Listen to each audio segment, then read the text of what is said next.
ඔබ තරු පිළිබඳ පර්යේෂණය කිරීමට රසායන ගාලයක් ඉදි කිරීමට සැලසුම් කරනවා නම් ඔබට අනිවාර්යයෙන්ම කරුණු දෙකක් අවශ්‍ය වෙනවා. එකක් තමයි ජීවත් වීමට සුදුසු පරිසරයක්. අනික තමයි විශ්වය නිරීක්ෂණය කළ හැකි විනිවිද පෙනෙන කවුළුවක්. අපේ පෘථිවිය කියන්නේ හුදෙක් වාසනාවන්ත ග්‍රහලෝකයක්ම විතරක්ම නොවේ. එය මුළු විශ්වයේම තියෙන සුවිශේෂම රසායනාගාරය. විද්‍යාඥයන් මේ හඳුන්වන්නේ ගෝල්ඩිලොක්ස් කලාපය.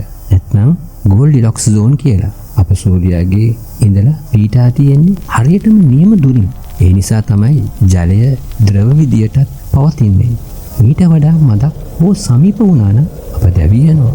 මදක් හෝ ඈත් වුණා නම් අප මිදී යනවා. හැබැයි මේදී ඊට වඩා ගැඹුරු අභිරහසක් තියෙනවා. අපේ වායුගෝලය නිර්මාණය වෙලා තියෙන්නේ අපට ජීවය ලබා දීමට විතරක්ම නෙවෙයි. ඒ ඊටමත් සුවිශේෂ ලෙස විනිවිද පෙනෙන ආකාරයටයි සකස් වෙලා තියෙන්නේ. බොහෝ ග්‍රහලෝකවල තියෙන්නේ ඇතුළත පෙනෙන්නේ නැති ඝන වායු. හැබැයි පෘථිවියේ වායුගෝලය නිසා අපට තරු ඊටමත්ම පැහැදිලිව දකින්නට ලැබෙනවා. අපේ චන්ද්‍රයා පීඨා තියෙන්නේ පුදුම සාගත විදියට.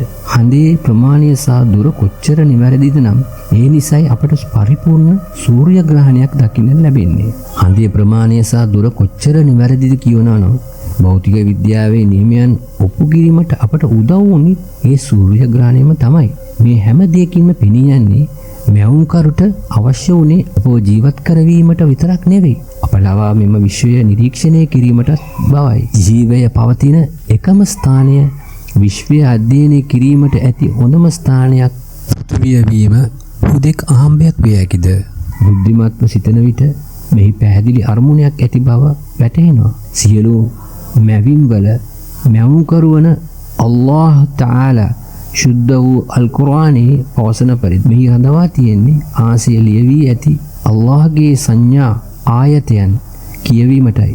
අපේ මුහම්මද් නබි සල්ලල්ලාහු අලයිහි වසල්ලම් තුමාණන් ඉගැන් වූ පරිදි මැවීම් පිළිබඳ මොහොතක් මෙනෙහි කිරීම වසරක් පුරා නැමදුම් කිරීමට වඩා උතුම් වෙනවා.